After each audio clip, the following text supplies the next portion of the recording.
اسلام آباد میں اتحاد تنظیمات مدارس دینیہ کا اہم اجلاس شیخ الاسلام حضرت مفتی محمد تقی عثمانی صاحب دامت برکاتہم العالیہ کی زیر صدارت جاری ہے۔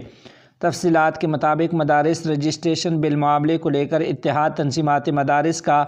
اب سے کچھ دیر پہلے شروع ہونے والا اہم اجلاس پاکستان کے دارالحکومت اسلام آباد میں صدر وفاق المدارس و شیخ الاسلام حضرت مولانا مفتی محمد تقی عثمانی صاحب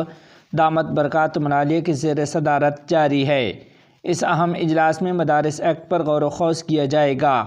اس کے ساتھ ساتھ اس اجلاس میں آئندہ کے بارے میں لائحہ عمل طے کیا جائے گا۔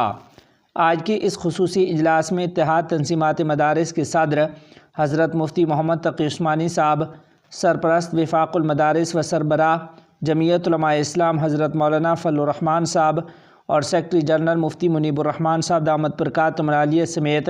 مولانا قاری محمد حنیف جلندری، مولانا محمد عبد المصطفیٰ، مولانا اسحاق ظفر، علامہ ساجد میر،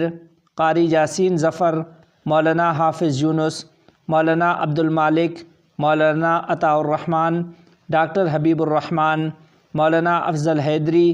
مولانا محمد تحسین، مولانا لال حسین توحیدی، سینیٹر کامران مرتضیٰ،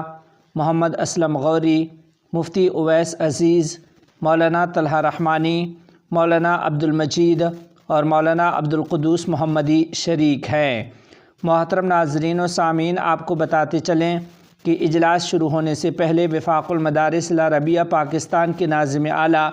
مولانا قاری محمد حنیف جلندری صاحب نے قائد جمعیت حضرت مولانا فضل الرحمان صاحب دامت برکاتہم العالیہ سے ان کی رہائش گاہ پر بھی ملاقات کی ہے، جس میں دینی مدارس رجسٹریشن بل پر اتفاق رائے کا اظہار کیا ہے۔